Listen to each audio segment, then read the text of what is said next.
It has warmed my heart to watch Kaguya-Sama get popular over the past few months. Even if a lot of it is based on some dumb meme dance, I don't think the show's success is an accident. Having followed the manga for years and at one point even scanslated it, I'm glad to see it get some much deserved attention after all this time. Even though I'm only making a video weeks after the show ended and the fad is over, seriously, I'm always late to the party. Still, there's certainly plenty to dissect in this anime. Shaft graduate and Showa Genroku Rakugo Shinju director Omata Shinchi brings a softer variant of Itamura and Shinbo's visual style into the fold. Relative newcomer Kogo Aoi gives a fantastic performance in her breakout role as Kaguya, and there's been moments of animated excellence that makes Sakuga neckbeards cream their pants. But what fascinates me about this anime is the same thing that I saw in chapter 1 of the manga back in 2015. Despite being in that most tired genre, romantic comedy, and despite the fact that the writer's previous works have been nothing but a string of failures, Kaguya is gripping. It's engrossing. It immediately hooked onto my interest and made me want to see more. Considering that the manga is on its 150th chapter, how it beget not one but two spin-offs, and even spawned a live-action film, I don't think I'm alone in this. In terms of popularity and sales, it's managed to stand toe-to-toe and sometimes surpass other giants in the genre, like Dome Kano and Gotobun and Onegai Teacher, products of much more successful authors in more popular magazines and with arguably better art. But if you take a step back, nothing about this series seems all that exceptional. Kaguya isn't edgy, isn't experimental, or really all that creative with its setting or characters. The art isn't exactly stellar. The writing isn't literary. Funny, sure, but the chapters are safe, formulaic, and extremely predictable. And the original creator, Akasaka Aka, is an outspoken opponent of panty shots, depriving his work of almost any trace of fan service. Stylistically, structurally, economically, it's just another generic love comedy, but one with significant drawbacks when considering the 13 to 24-year-old demographic of Jump. Nothing about Kaguya seems to make it stand out, and you'd expect it to get cancelled almost immediately. Nonetheless, for me and many others, it's stuck its way into being our most anticipated weekly read, like a gorilla on the Ho Chi Minh Trail. For a genre that's so often rage-inducing, I've heard nary a negative remark about Kaguya, even after so many chapters. I and many others remain engaged and eager to see what happens next. In contrast, most other shonen romance manga become tiresome and boring by the time they reach into the triple digits. Their readers grow resentful of the inevitable lack of progress, begging to be released from their bondage so they may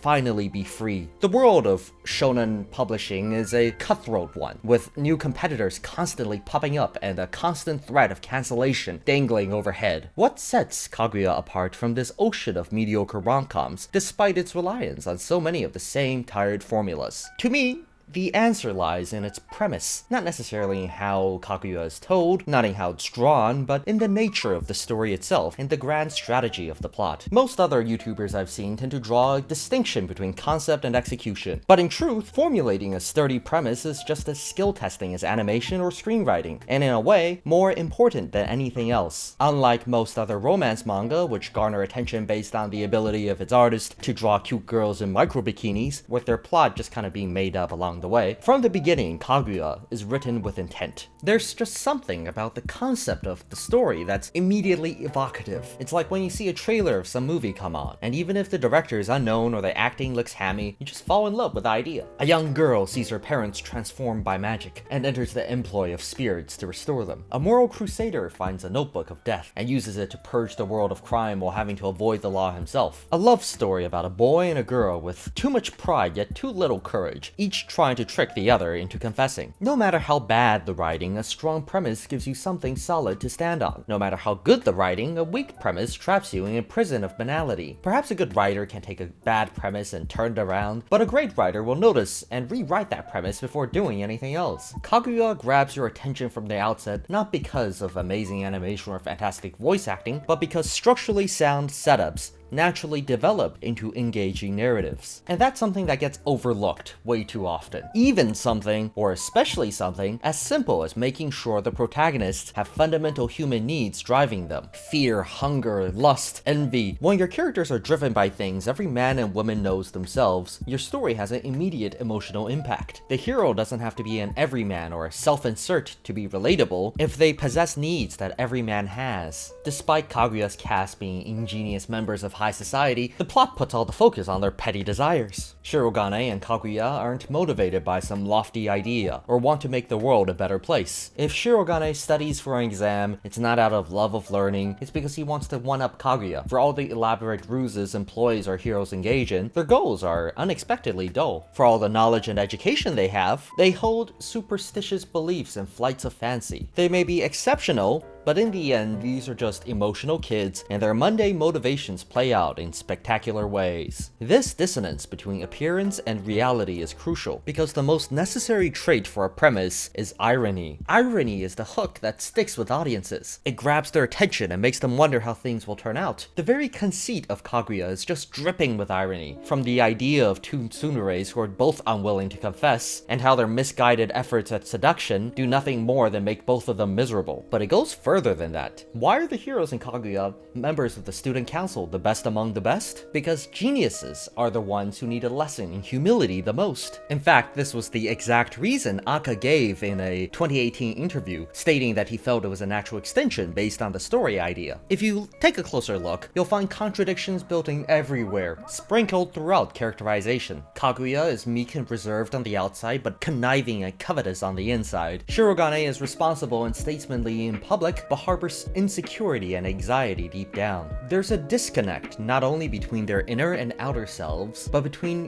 one another. For irony is the basis for all character interaction in fiction. After all, there's nothing interesting about watching two people agree on things. They may both be stubborn and arrogant, but Kaguya is rich, where Shirogane is poor. Kaguya is naive, Shirogane is worldly. Kaguya is greedy, Shirogane is selfless. Kaguya values status, Shirogane values hard work. These contradictory worldviews are what gives flavor to the conflicts of the story. Our leads can't help but disagree, even when they want the same things. Misunderstandings occur because each character fundamentally sees the situation in a different light, and that results in conflict. When Kaguya wants to try the president's lunch, he sees it as mockery, because her food is obviously better, but she's just genuinely curious. Interactions like these episodic stories, are extensions of the premise, logical consequences of the way our characters have been set up. This is why Kaguya never seems to run out of steam or rely on cheap ploys, and can get away with weekly storylines without earning the ire of its reader base. The entire cast is given a set of beliefs that oppose one another and fit together like a puzzle. Everyone has a unique perspective and disagrees with everyone else. Conflict isn't introduced from external sources. It grows organically from the characters themselves. There's no need for a random love rival, an evil stepfather, or some hackneyed bullcrap about choosing between love and a career. Even for something as inconsequential as, say, arguing where to go for vacation. The crux of that story is still ultimately a difference in opinion, not some villain of the week. And we never even see that vacation anyways. No beach episode or anything. Compare that to, say, Nisekoi, where characters don't really have beliefs that contradict one another, and so a great majority of it just comes down to girls making silly faces at obvious things, or cheap, disconnected gags. The only way to create drama is by forcing external obstacles into the fold. More girls, more enemies, more and more and more until you just stop caring. There's no stakes. No one has their beliefs challenged. That's not romance. That's barely even comedy. But by creating characters with primal desires and arranging them on opposing axes, Kaguya forms a story engine, an ideas machine, which provides the guidelines by which episodes or chapters are produced. It allows writers to keep churning out new conflicts and storylines, letting TV shows run for 100 episodes instead of 10. And indeed, you see some very similar writing techniques used in long-running American sitcoms like Friends or Seinfeld. Characters have very basic motivations, and their personalities are often directly opposed, which leads to interesting storylines. Your premise is the fuel for this story engine. The longevity and quality of your series hinges on it. A high-octane premise is so full of energy and potential that all it takes is the slightest spark and the plot virtually writes itself. Stick these characters in a room with all their contrasting beliefs, and it'd be hard for their dialogue to be anything but entertaining. Hell, the funniest parts of Kaguya typically involve nothing more than, like, lunch and board games. But even if you're not aware of this concept of premise engineering, you've probably seen a series start to sputter, lose steam as its premise runs out, increasing amounts of filler, pointless characters introduced for no reason, and the story drifting ever further from what it originally was. That's what happens when the story engine is poorly constructed. It's almost endemic to this genre of romantic comedies, that at some point your tank is empty and you have to take increasingly dramatic dramatic and bullshit twists to even keep the audience interested. Your work ceases to be a satisfying story and instead degrades into the narrative equivalent of a Skinner box. Nisekoi's Romeo and Juliet story may have served the one-shot well, but it quickly becomes apparent that this idea can't hold up an entire series by itself. Dome Kano reached its natural conclusion 6 months ago, and now it's on life support fueled by telenovela crap and a staggering 5 new love interests. Meanwhile, in all of Kaguya's 150 chapters, there's been a single main character introduced past the original cast of 4. There's no need for bloat or stalling. Kaguya's fuel has a long way to go before running dry. But outside the frame of the story itself, today's cultural ecosystem puts more pressure on the premise than ever before. In a pragmatic sense, a premise is how your audience judges whether your story is worth reading in the first place. And a story without a hook rarely reaches financial success, even if they're expertly crafted. Humans aren't really all that superficial, despite popular belief. We don't judge books by their covers. We're not that shallow. No, we judge books by that little blurb on the inside of the cover. That summary that tells you what you're getting into. A premise is how we evaluate a story before we read or watch it. Without an instantly gripping hook, it doesn't matter how good the writing is, nobody will have bothered to pick it up. In Japan's crowded manga and light novel market, this is doubly true. The sea of phone novels, webtoons, and conventional books and manga grows bigger every day. So there's an incredible amount of variety in the entertainment available to your average Japanese reader. Many choices to pass the time on that morning commute, that brief respite from their wage slave lives. Is it any wonder that they're picky? Not only do writers and their pitches have to contend with one another and increasingly selective editors, but their audiences are also more cynical and judgmental than ever before. Only the high concept ideas,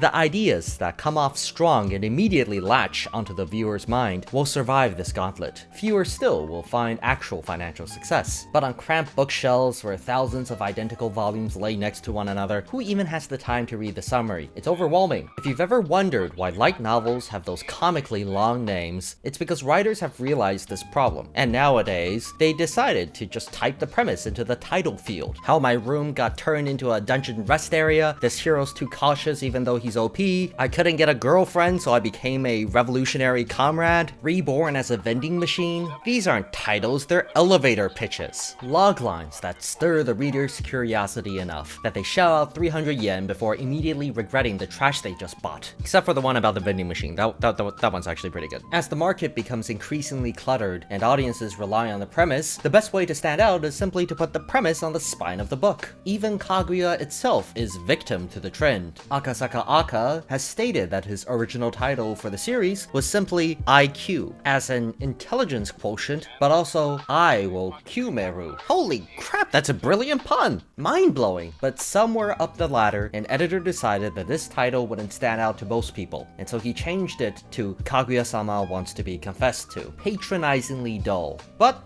ultimately the correct choice. When you're in the field of entertainment, it's better to be impactful than clever. Authors too rely on the premise as a writing tool. A strong central idea is what ties your story together. Without a firm basis, even well-written stories will devolve into disjoint segments instead of a unified whole. Writing is not a singular art, not a monolithic talent that you can slide up and down in a character creation menu. It's a mishmash of experiences that allow us to create real characters and lived-in worlds. But any writer will have holes in their abilities, prone to wandering off on tangents and losing track, and that's where a premise keeps the narrative from going off the rails. There's no better demonstration of this fact than Akasaka Aka himself. Kaguya was not his first manga. He ran one called IB in Dengeki Mao in 2013, and by god did he love that thing. Growing up watching Evangelion, Aka was inspired to write something deeply personal and postmodern, and this was his teenage fantasy come true. To this day, he calls it his life's work. And there were bits of genuinely memorable dialogue and very potent scenes in there, but it was also messy and confused and directionless, and it got cancelled after a few months. In the span of 20 chapters, Aka managed to weave together like 5 different plot lines in an indecipherable tangle. To this day, I have no idea what an IB actually is. When you consider the aspects of a successful premise, IB lacks virtually all of them. The plot tends to be more philosophical than personal. The whole thing is just one big blob of collective angst. Even if the writer is talented, the